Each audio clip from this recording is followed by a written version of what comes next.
Challenge'imizni birinchi kuni va birinchi kitobimiz. Birinchidan kichkina kitobdan boshladim, sababi tez zerikib qolmaslik uchun.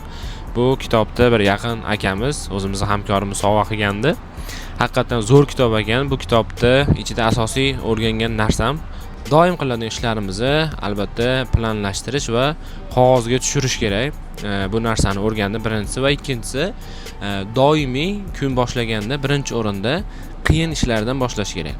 Maqsadlarimizni doimiy iloj bo'lsa har kuni yozib, unga muddat belgilab olishimiz kerak ekan. Ya'ni bizda shunaqa narsa bo'ladi. Aniq maqsad qilib olish kerak ekan. Bu kitobdan ancha bilim oldim.